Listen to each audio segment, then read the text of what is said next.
जय हिंद दोस्तों, राम राम, सत श्री अकाल। मैं आपका अपना गुरु पंकज जहांगीर और स्वागत है आपका आपके अपने परिवार ब्राइट फ्यूचर ब्लॉग में। आप पढ़ रहे हो सारथी बेंच और इसमें हम 3 अक्टूबर 2018 में जो ग्रुप डी का एग्जाम पेपर हुआ था उसकी एनालिसिस कर रहे हैं। 2 पार्ट हो चुके, जिन दोनों पार्ट में हमने मैथ की क्लासेज करी है, मैथ के जो भी क्वेश्चन आए थे।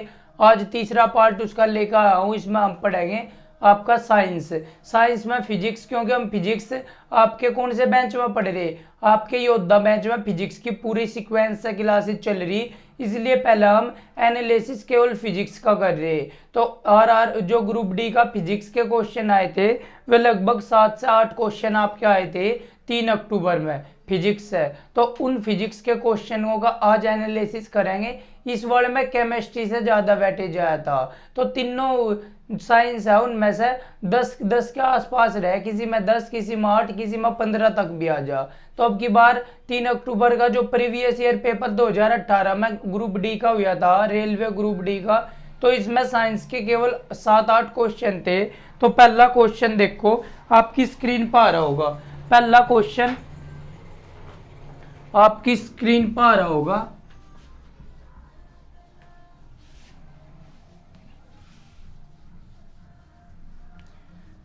और क्वेश्चन क्या है, देखो क्वेश्चन है कि 750 वाट वाले एक विद्युत आयरन का उपयोग प्रतिदिन। तो पावर, वाट किसका मात्रक को आपको बता रखा, शक्ति का। तो पावर दे दी 750 वोट, 750 वोट आपको पावर दे दी। 8 घंटे के लिए किया जाता है, समय दे दिया आपका 8 घंटे। 8 घंटे, एक दिन में 8 घंटे के लिए किया जा, तो आयरन द्वारा एक दिन में उपयुक्त ऊर्जा क्या होगी। मैंने बता रखा ऊर्जा का मात्रक किलोवाट घंटा।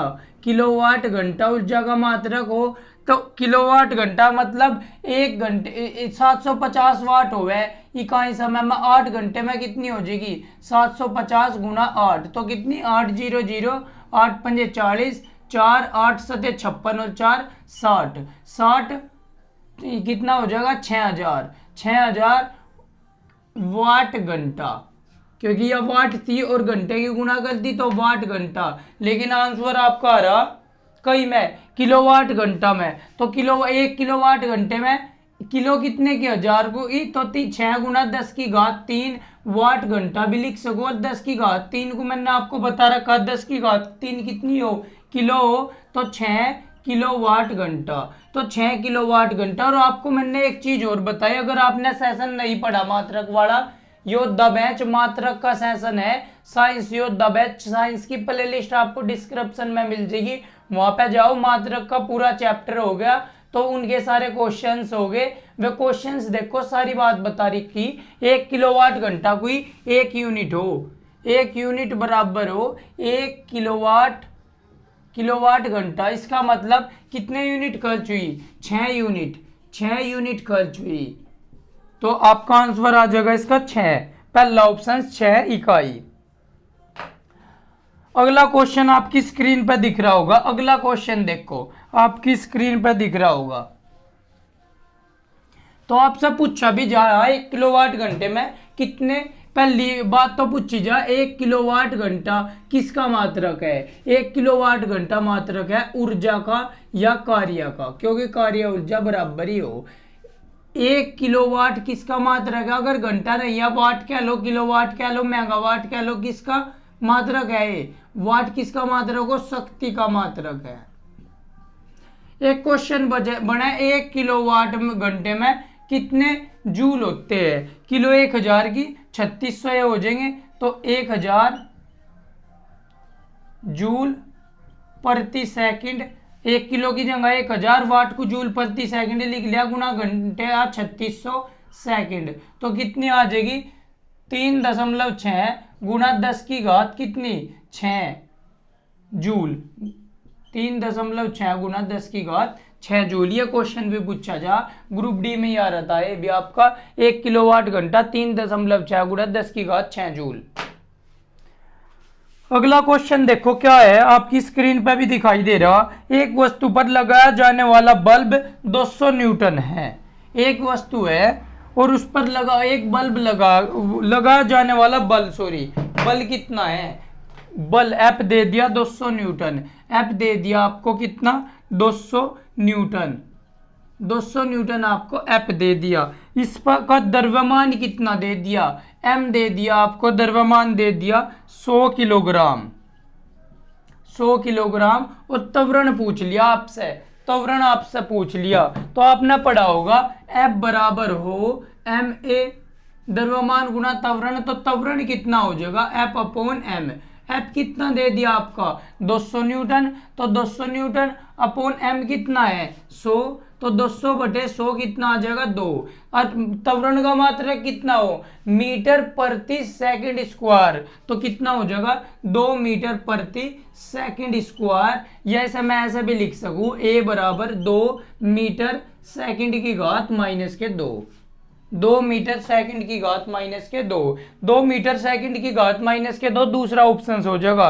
देखो पहले ऑप्शंस में भी 2 ही आंसर दे रखा, लेकिन पहले ऑप्शंस में मीटर प्रति सेकंड दे रखा, जबकि त्वरण का मात्रक कितना हो मीटर प्रति सेकंड स्क्वायर। तो इस बात का ध्यान रखियो, आंसर सारों में 2 ही है, केवल मात्रकों का खेल है। तो आप एक और भी बात देख सको, बिना सोल्व करे भी देख सको, आपने देख लिया सारों में 2-2 है, तो इसका मतलब त्वरण 2 तो आना ही है, जब सारे ऑप्शंस में 2 ही है।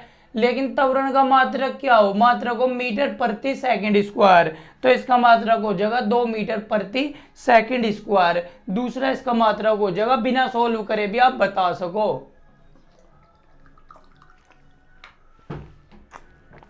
अगला क्वेश्चन आपको स्क्रीन पर दिखाई दे रहा होगा, अगला क्वेश्चन आपको स्क्रीन पर दिखाई दे रहा होगा, तो जल्दी से ऐसा सोल्व करने की कोशिश करो। और परीक्षा केवल आप ही पास करोगे, परीक्षा आप पास करोगे, मेहनत करके देखो, ये मेरी पूरा भरोसा है। अगर आप मेहनत करोगे, पूरी उम्मीद है कि परीक्षा आप पास करोगे। तो मेरे साथ मेहनत करो और एक साथ उड़ान भरते हैं, देखते हैं ये उड़ान कहाँ तक जाती है। केवल आपका हौसला बड़ा होना चाहिए, आपका हौसला नहीं डगमगाना चाहिए। और मैं हूं ना आपके साथ, तो काहे की टेंशन ले रहे, मैं आपके साथ हूं। और मैंने वायदा कर रखा फिजिक्स और मैथ आपका 100 के 100% आपको रेलवे एग्जाम में मिलेगा। तो दिक्कत बिल्कुल मत लियो, रेगुलर क्लासेज लेते रहो। फिर देखना आप विस्थापन के परिवर्तन की दर को के रूप में जाना जाता है। जो विस्थापन परिवर्तन हो, देखो 2 चीज हो, एक तो वेग परिवर्तन, त्वरण जो हो आपका, जो आपका त्वरण हो, त्वरण क्या हो वेग परिवर्तन, वेग परिवर्तन बटे समय। लेकिन इसने वेग परिवर्तन की दर नहीं पूछी, जिसमें इकाई समाजा बटे समाजा तो दर भी बोल सके हम।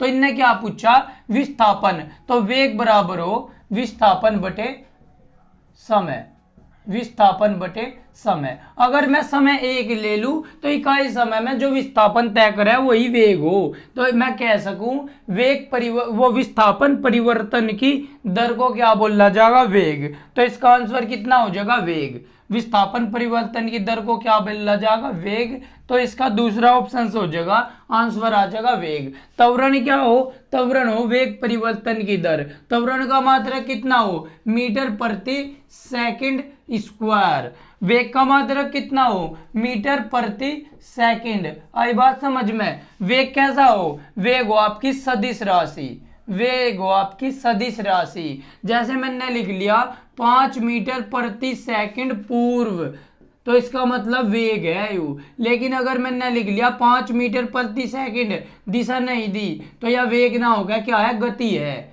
आपकी चाल है। आई बात समझ में। और जल्दी हम क्या करने वाले, अब मात्रक का तो हमारा क्लियर हो गया, अब इसी चीज पे चल रहे हम।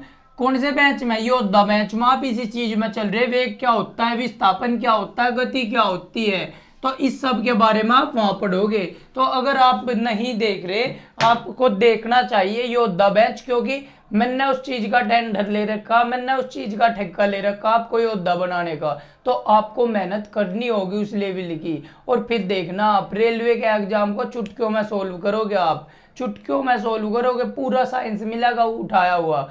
जो आपका मैथ है, मैथ आपका हर उसमें आना, हर एग्जाम में मास्टर क्लास चल रही, साइंस की भी आपकी मास्टर की क्लास चल रही फिजिक्स की। लेकिन आपको पता ग्रुप डी में साइंस सबसे ज्यादा है, इसलिए जो इनने रेलवे का एग्जाम भर रखे, रेलवे के फॉर्म भर रखे, तो उनका तो बहुत इंपॉर्टेंट सेशन है ये।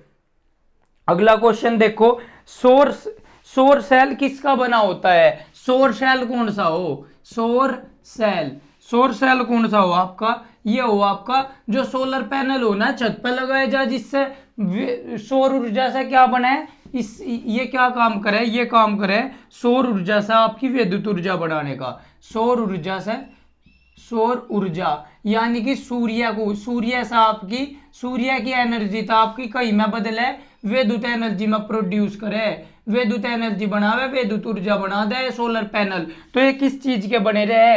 ये SI सिलिकॉन के बने रहे आपके,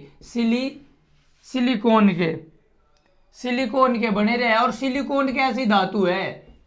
सिलिकॉन कैसी धातु है? धातु कितनी प्रकार की हो? एक तो अधातु हो, एक उप धातु है, एक अर्ध धातु हो। ठीक है, तो ये अर्ध धातु है। आई बात समझ में? सिलिकॉन कैसी धातु है? अर्ध धातु, उप धातु भी बोल सको। तो सिलिकॉन कैसी धातु है? उप धातु। उत्प्लावन बल का परिमाण तरल पदार्थों के निर्भर करता है। जो उत्प्लावन बल हो, उत्प्लावन बल क्या हो? उत्प्लावन बल की बात करो पहले तो। उत्प्लावन बल क्या हो? आर्किमिडीज का सिद्धांत अभी तक मैंने तो पढ़ा नहीं, आपने कहीं पढ़ा हो? आर्किमिडीज का सिद्धांत क्या हो? अगर कोई वस्तु जल में डुबाई जा तो उस पर एक बल ऊपर की ओर लगे और जो उसके भार को कम कर दे, यानी कि जो वस्तु का वास्तविक भार हो उसमें कमी आ जा। वह कमी किस कारण आगा? उत्प्लावन बल के कारण। क्योंकि वस्तु यह है, वस्तु का भार नीचे को लगेगा mg, लेकिन एक बल इस पर ऊपर को काम करे। कौन सा बल? F डैश, जिसे क्या बोलता है? उत्प्लावन बल। उत्प्लावन बल इसे उत्प्लावन बल बोलता है। यदि उत्प्लावन बल वस्तु के भार से अधिक हो तो वस्तु कभी भी डूब नहीं पाती, लेकिन उत्प्लावन बल हो क्या?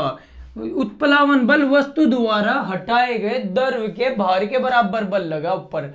वस्तु द्वारा हटाए गए यानी कि वस्तु द्रव में डुबोई, तो द्रव में डुबोने के बाद उसने अपनी जगह जितनी है, वस्तु जितनी बड़ी है उसके अकॉर्डिंग ही वह जल को हटावेगी। जितना जल उसने हटाया उसके भार के बराबर उस पर को ऊपर बल लगेगा। लेकिन वह जल कितना हटावेगी? वस्तु अपने आयतन के बराबर जल हटावेगी, अपने आयतन के बराबर जल, अपने आयतन के बराबर जल हटावेगी।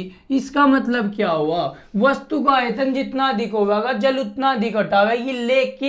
लेकिन अगर वस्तु का घनत्व ज्यादा है, वस्तु का घनत्व क्या है? घनत्व ज्यादा है, वस्तु का घनत्व ज्यादा है, जबकि जल जो है आपका, जल का घनत्व कम है, जल का घनत्व आपका कम है। तो इसका मतलब वस्तु का आयतन जितना है, वस्तु का आयतन ज्यादा भारी होगा, जबकि वस्तु अपने आयतन के बराबर जितना जल हटाया उसने, उस जल का भार घनत्व कम है तो उस जल का भार कम होगा, इसलिए वस्तु क्या हो जाएगी? उसमें डूब जाएगी। इसका मतलब क्या जरूरी है? घनत्व। मोटी मोटी भाषा तो सीख लो, इस बात को तो बहुत डीपली बाद में पढ़ेंगे। फिलहाल आपको पता होना चाहिए क्या? घनत्व के कारण। तो उत्प्लावन बल किस पर निर्भर करता है? जल के घनत्व पे। अगर किसी वस्तु का घनत्व, अगर वस्तु का घनत्व उस जल के घनत्व से कम है तो वस्तु हमेशा उसमें तैरेगी। अगर वस्तु का घनत्व उस पदार्थ के घनत्व से कम है जिसमें वह डुबाई जा तो वस्तु हमेशा तैरेगी। आई बात समझ में? तो उत्प्लावन बल किस चीज पर निर्भर करता है? उत्प्लावन बल आपके घनत्व पर निर्भर करता है। पूरे डीप पोर्शन पर पढ़ाऊंगा कैसे घनत्व पर निर्भर करे, क्यों घनत्व पर निर्भर करे, लेकिन जब उत्प्लावन बल पढ़ेंगे। फिलहाल इतना देख लो, घनत्व पर निर्भर करे। परमाणु से प्राप्त ऊर्जा को, अगला क्वेश्चन, परमाणु से प्राप्त ऊर्जा को क्या कहते हैं? जो परमाणु से हमें ऊर्जा प्राप्त हो उसे नाभिकीय ऊर्जा या परमाणु ऊर्जा बोल लेंगे। परमाणु से जो प्राप्त ऊर्जा हो, परमाणु से परमाणु ऊर्जा बोल लेंगे, और इसे ही नाभिकीय ऊर्जा भी बोलते हैं। नाभिकीय ऊर्जा। तो परमाणु से प्राप्त ऊर्जा परमाणु ऊर्जा या नाभिकीय ऊर्जा। अब ऑप्शंस परमाणु ऊर्जा है तो परमाणु ऊर्जा लगाएंगे। आपका अगला क्वेश्चन स्क्रीन पर दिखाई दे रहा, आपका अगला क्वेश्चन स्क्रीन पर दिखाई दे रहा, क्या बोल रहा, एक विद्युत हीटर है, स्रोत से 4 एम्पियर की धारा खींचता है, इसका मतलब आई दे दिया आपका 4 एम्पियर। देखो आपको स्क्रीन पर दिखाई देता होगा, मुझे क्वेश्चन मैं इसमें मोबाइल में देखने पड़े, या तो मैं पेपर पर लिख के लाऊं वे क्वेश्चन या मोबाइल में देख लूं, इसलिए थोड़ा टाइम कम मिला। आपको भी 3 क्लास देनी पड़े, थोड़ा खुद भी अध्ययन करना पड़े, क्योंकि अध्यापन के लिए अध्ययन बहुत जरूरी हो, तो इसलिए टाइम, और फिर ऑफलाइन कोचिंग भी दे रहा मैं, तो इस वजह से क्या टाइम ज़्यादा नहीं मिल पाता कि मैं आपके नोट्स बना के उसमें से पढ़ाऊँ, इसलिए आपके मोबाइल में से डायरेक्ट क्वेश्चन देख देख के करवाता रहूँ। हाँ, ये जरूरी है कि आपके लिए बेस्ट कंटेंट मैं छाट के लाऊं, आपके लिए बेस्ट कंटेंट मैं छाप के लाऊं। देखो आई क्या दे दिया हमने, 4 एम्पियर दे दिया, 4 एम्पियर की धारा खींचता है, और टर्मिनलों के बीच विभवांतर V दे दिया आपका 60 वोल्ट, V दे दिया आपका 60 वोल्ट। अब क्या दे दिया हमें, V दे दिया 60 वोल्ट, ये एम्पियर ए सभी प्रदर्शित, यदि विभवांतर अब दे दिया, ये तो V1 है, यदि V2 हम कितना ले लें, विभवांतर बढ़ा दिया 127.5 वोल्ट ले लें, तो आपकी क्या बतानी, हीटर कितनी धारा खींचेगा, हीटर की धारा बतानी। अब एक बात बताओ, हीटर का प्रतिरोध बराबर रहेगा, क्योंकि हीटर में जो तार लग रहा, जो हीटर में तार लग रहा वो हमेशा नाइक्रोम का तार हो, जो हीटर में तार लग रहा वो हमेशा उसका प्रतिरोध बराबर रहेगा। इसका मतलब यहां से हम उसका प्रतिरोध निकाल लेंगे, V बराबर होता है IR, तो R बराबर होता है V अपॉन I। इसका मतलब R कितना आ गया, V आपका है 60/4, 15 चौका 60, R आ गया आपका 15 ओम, R आपका कितना आ गया 15 ओम। जब R 15 ओम आ गया तो पुनः ये सूत्र लगा देंगे, कौन सा, V बराबर IR। अब V कितना है, V है 127.5, I की वैल्यू निकालनी, R की अभी आ गई हमारी 15, तो I बराबर हो गया 127 गुना 0.5/15, 0 था 0 काट ली तो कितना आ जाएगा, 5 दूनी 10, 2 5 5 25 और 5 5 25, 255, 5 15 30, तो 3 तक काट लेंगे, ये हो जाएगा 3 तक काटे पे 3 8 24, ये आ गया आपका 255/30, ठीक, 3 तक काट लेंगे, 3 8 24, 1 3 5 15, तो 8.5 एम्पियर की धारा बहेगी। कौन, कितने एम्पियर की धारा, 8.5 एम्पियर की आपकी धारा बहेगी। आई बात समझ में, 8.5 एम्पियर की धारा। देखो क्वेश्चन देख लो एक बार, सॉल्यूशन देख लो किस तरह इसका हो रहा। अगला क्वेश्चन आपकी स्क्रीन पर क्या दिखाई दे रहा, 25 डिग्री सेल्सियस पे अलग अलग माध्यम में ध्वनि की गति के बारे में ये बताना कौन सा कथन सत्य है या असत्य है। अब देखो, ऑक्सीजन गैस में ध्वनि की गति, ऑक्सीजन जो गैस है उसमें ध्वनि की गति 316 किलोमीटर प्रति सेकंड होती है, गलत, क्योंकि ऑक्सीजन गैस में 25 डिग्री सेल्सियस पर ध्वनि की गति 316 मीटर प्रति सेकंड हो, लेकिन इसने कितना दे दिया, किलोमीटर प्रति सेकंड, तो ये हो गया गलत। दूसरा क्या दे दिया, पानी आसूत में, यानी कि जो शुद्ध पानी हो जिसका पीएच मान 7 हो तो उसे आसूत जल बोलते हैं। पानी है उसमें क्या दे दिया, उसमें ध्वनि की चाल 1498, 25 डिग्री सेल्सियस में 1498 तो हो, लेकिन किलोमीटर प्रति सेकंड नहीं होती, कितनी हो फिर, 1498 मीटर प्रति सेकंड, लेकिन दोनों डाटा इसने किलोमीटर प्रति सेकंड में दे रखा है, इसलिए दोनों गलत हो जाएंगे। तो इसका ऑप्शन हो जाएगा ना तो ए और ना ही बी सत्य है, ना तो ए और ना ही बी सत्य है। आई बात समझ में। तो इस तरह के 5-7 क्वेश्चन थे आपके। तो आपको ये क्वेश्चन कैसे लगे, आपकी थोड़ी नॉलेज बढ़ी या नहीं बढ़ी, तो आप अपनी राय कमेंट बॉक्स में जरूर दे, और जुड़े रहिए ब्राइट फ्यूचर ब्लॉग के साथ। जितना हो सके प्यार दीजिए। जय हिंद, जय भारत।